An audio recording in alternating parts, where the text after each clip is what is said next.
Heidi ho, ladies and gentlemen. Uh, yeah, today I am doing a live review.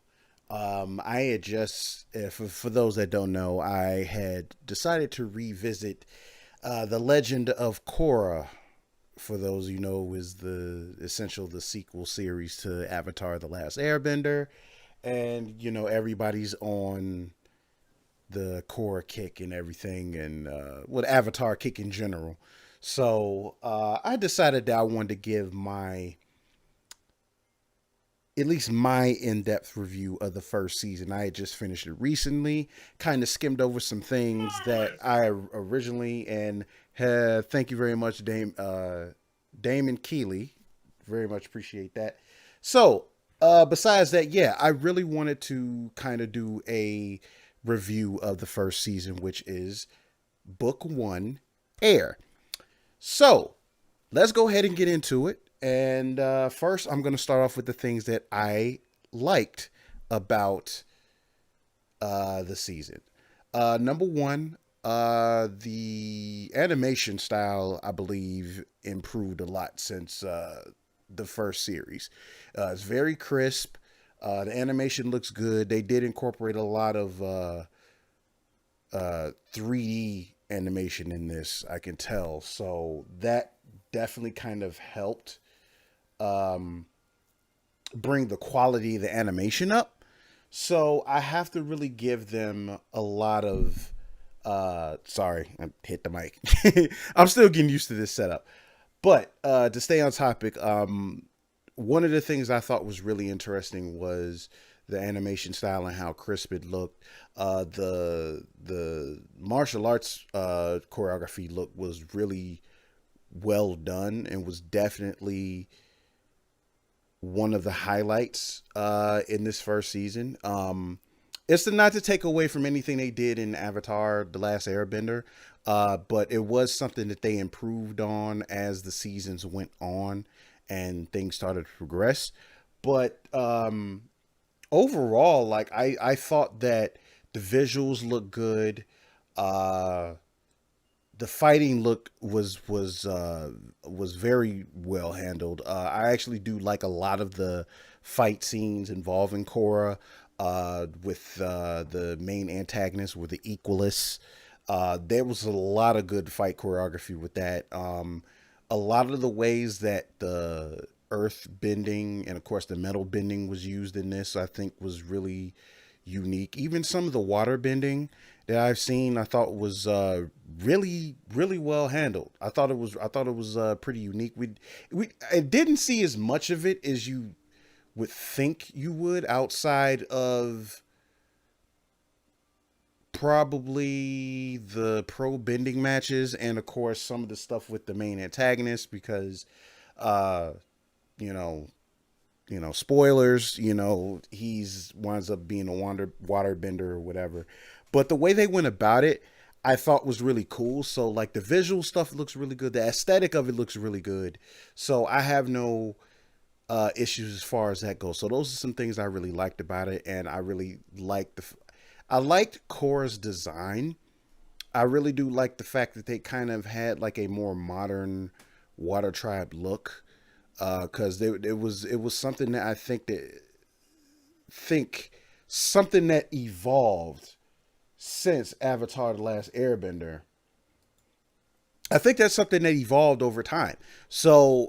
I think that her overall design and her aesthetic or whatever, where she kind of has like this, she basically goes sleeveless to kind of like, because she's a straight up fighter. Like she's pretty much a brawler. So like you kind of get a sense of her personality because of her design and all that.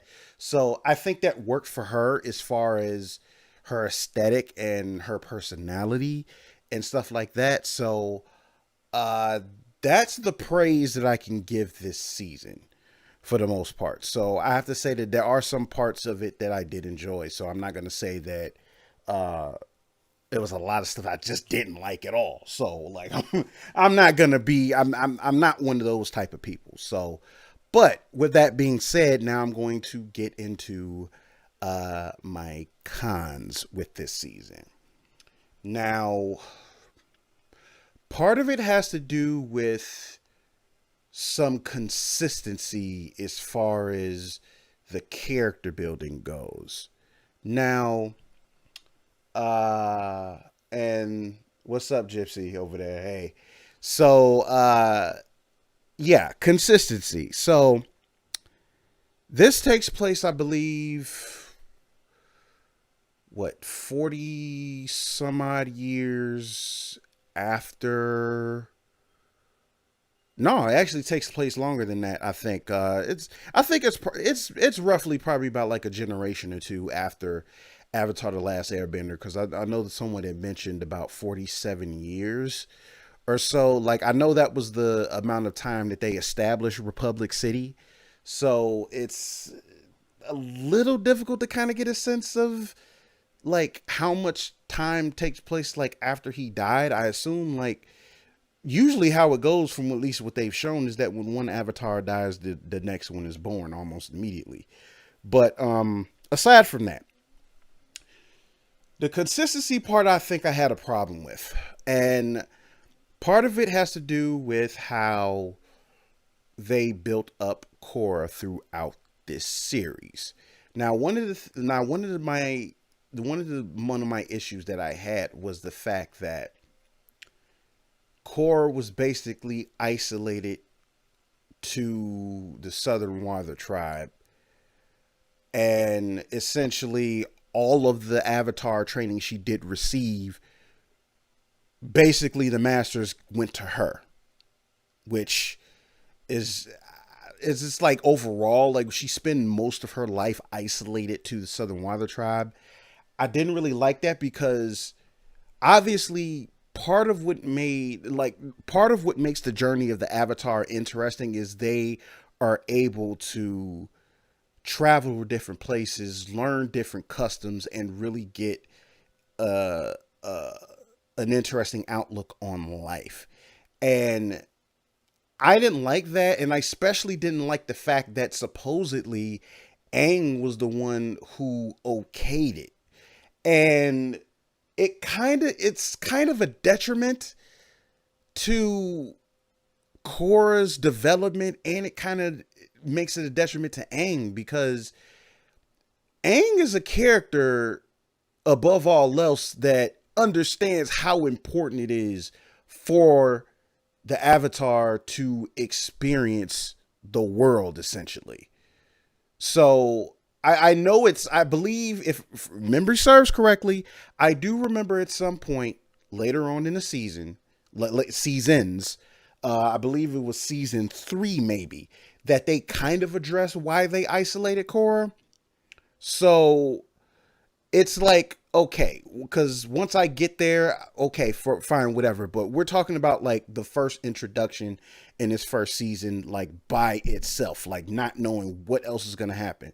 And again, like this is something that I felt was a detriment to her character, and I think it kind of, sort of cut the legs out under from under Aang because it's really weird that you go about establishing this city where like it's supposed to be like a melting pot of different cultures, trying to unite the world or whatever in this like mecca of people who are benders and non-benders and all of that. And he basically gives the White Lotus an order and said like, okay, the next Avatar, protect them until they're ready to go out or whatever, something like that. And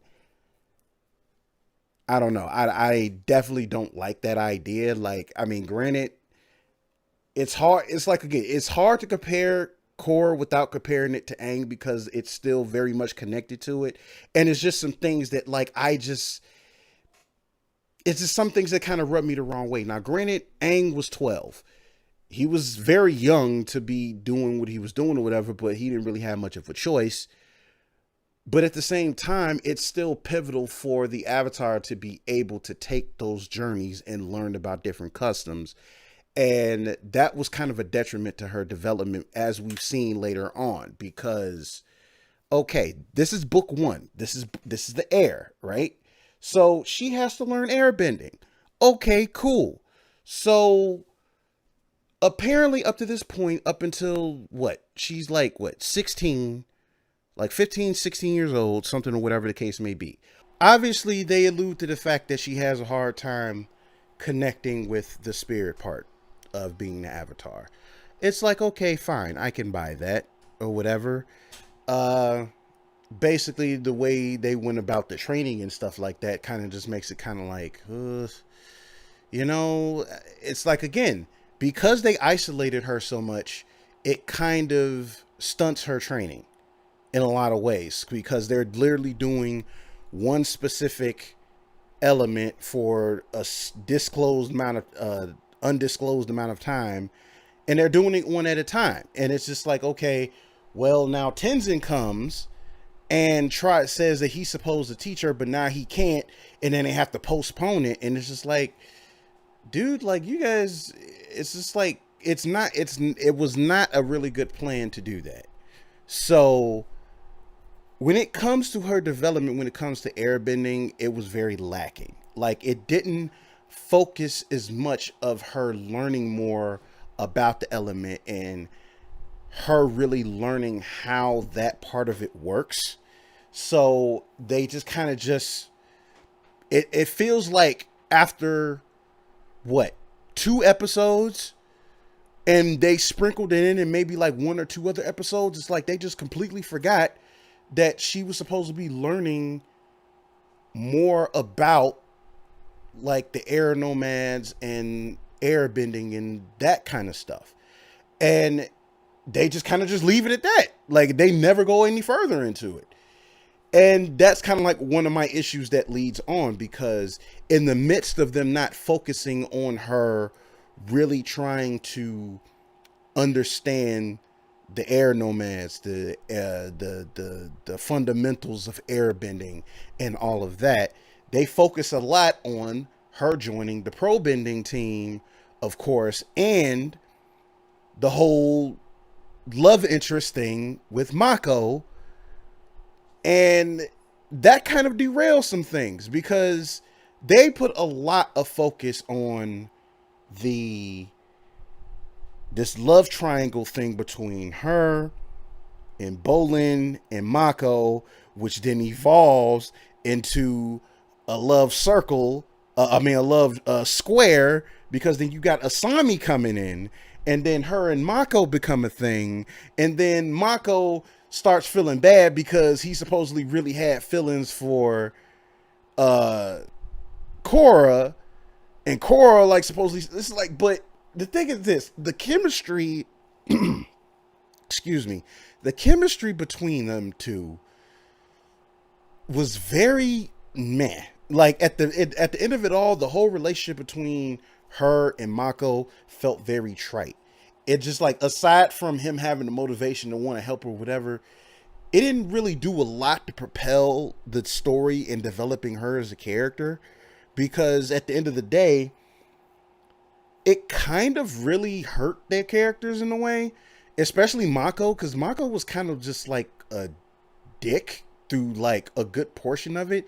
And it's like, even the way he treated her when they first met, and then of course how the situation with him and Asami, and it was just like, dude, you're an asshole.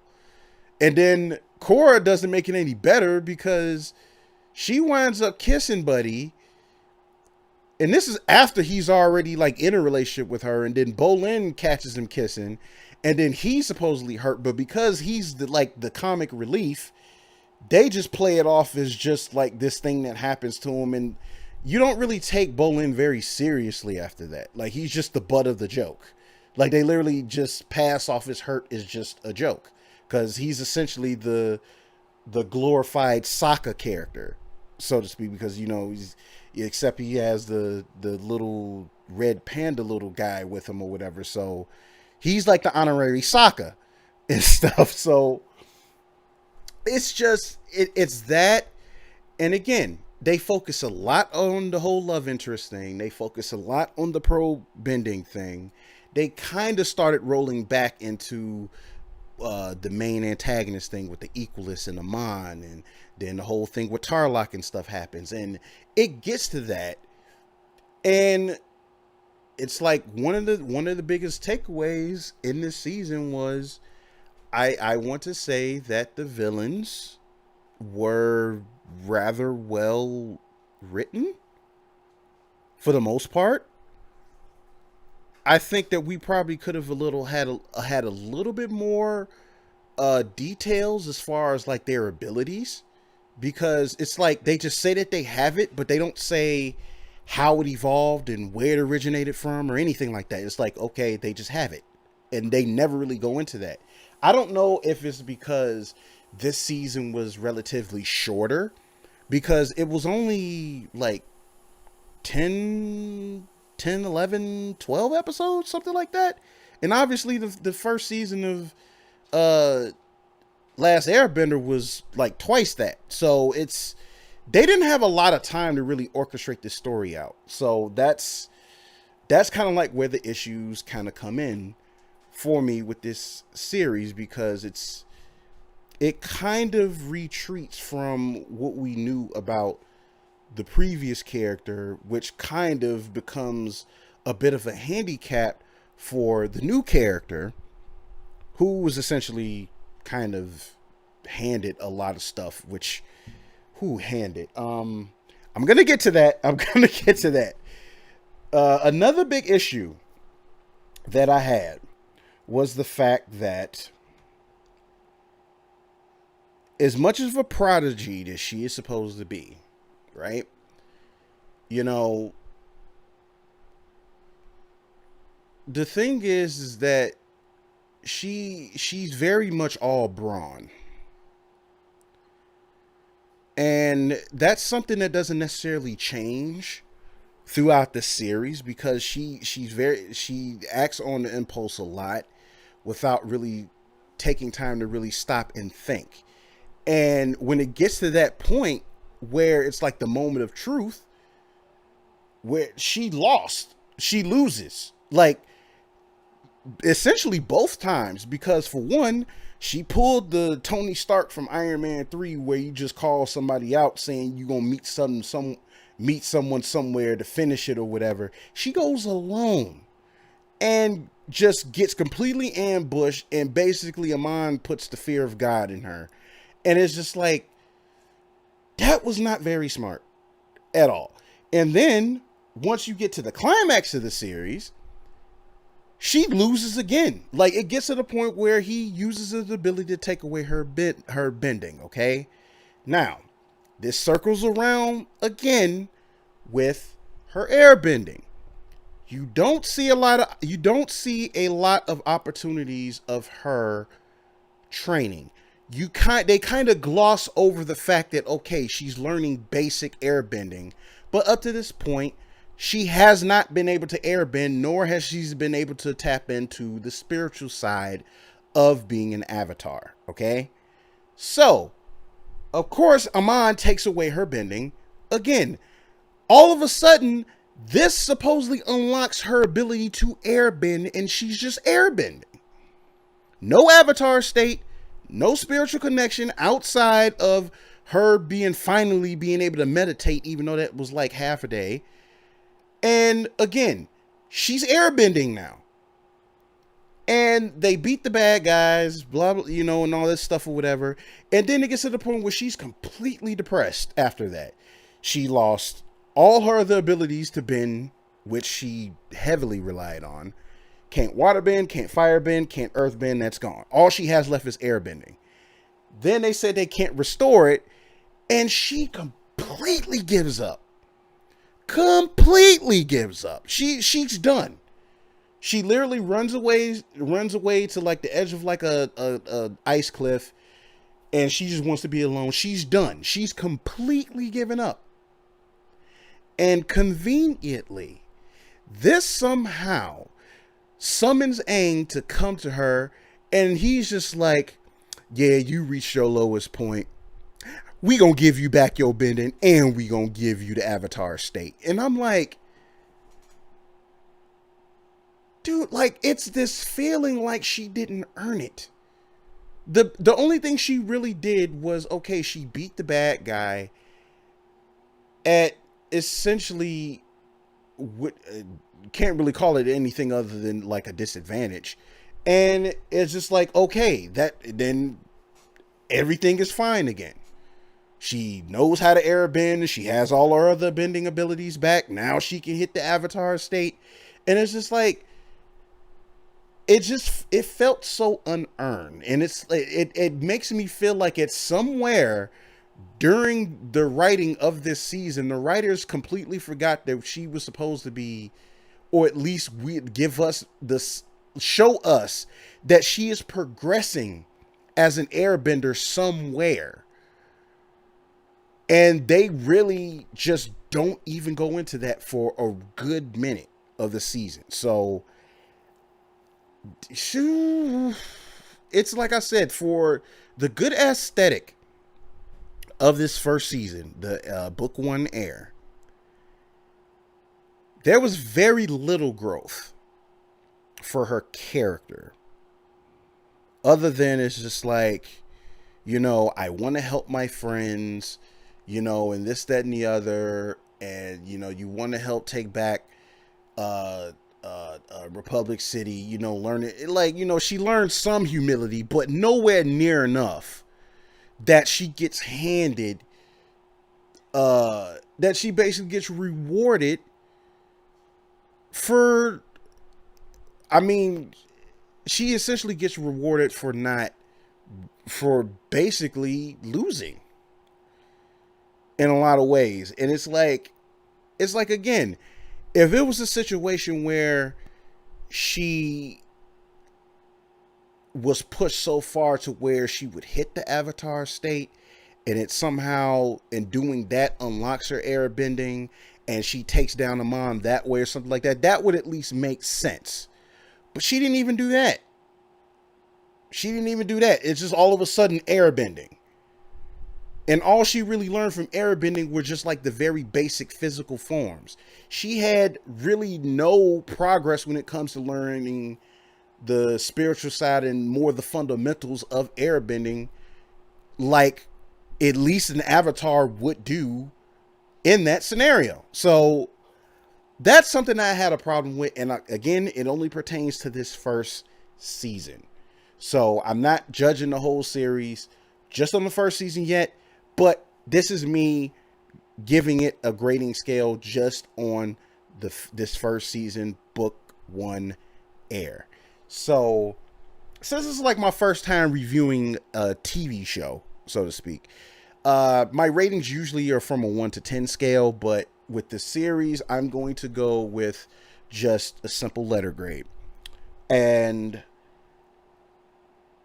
based on everything that I said, now I said a lot on the con side versus the pros, but at the same time, trying to go with a more objective way about it.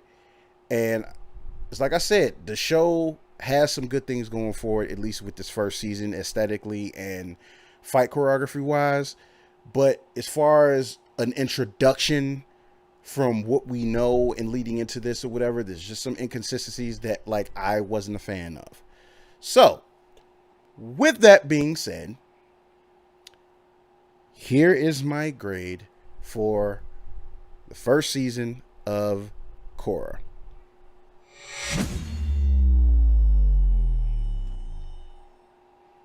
And that's pretty much where I'm at with it.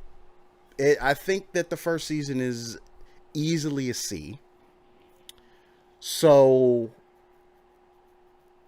I'm just gonna, again, like I'm going to just keep following the seasons as it goes on, and then just try, again, I'm revisiting the entire series because I'm just trying to see if I was too harsh on it the first time I watched it, because I haven't watched the series since it was brand new.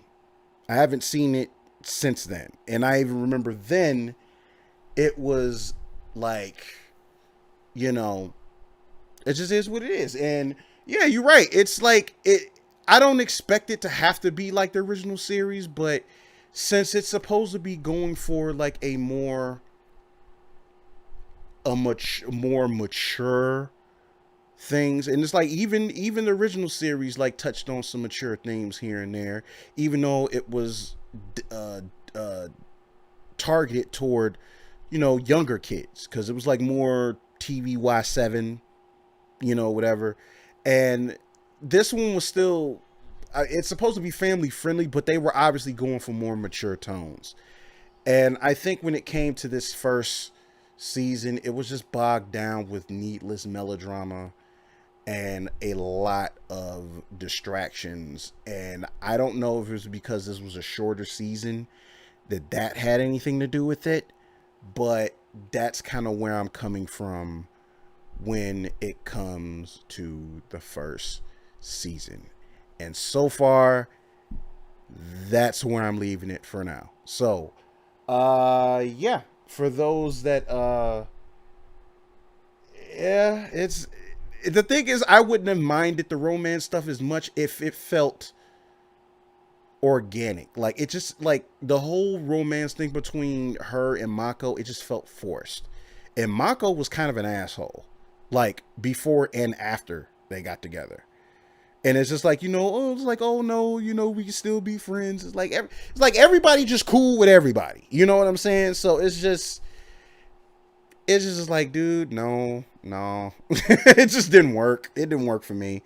So, but yeah, guys, that does it for my review. Uh I may try to trim this down a little bit more because it had like a little bit of technical difficulties in the house a little bit earlier. So, but everything's cool. Everything's cool. So, yeah, guys, that does it. And I will see you guys next time on my next stream.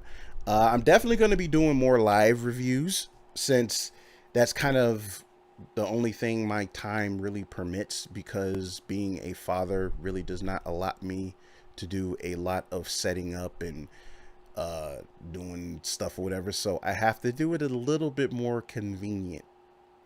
So I have to make it a little bit more convenient if I want to keep doing this stuff. So anyway, yeah, my next stream, hopefully it'll be soon. I'm definitely going to keep watching these seasons, and as I finish them, I will do more reviews. So, I mean, yeah, I mean, at least he realized he kind of was, but it was like even after the fact, he was still being like an asshole toward her, like unfairly, which kind of makes their whole relationship a bit of a joke in the end because it's just like, dude, you were a complete ass to her, like even after the fact. But I don't know. I didn't write it. All I can do is critique it. That's all I can say. As a consumer, all I can do is critique it. So, after all of that, guys, I am pretty much done with that. And next time I catch you guys, I will be doing some fun stuff. So just keep a lookout and look forward to interacting with everyone. So, yeah, you guys take care. Keep following my advice to go nerd, but nerd responsibly. I will see you all later. Take care. Stay safe out there. Deuces.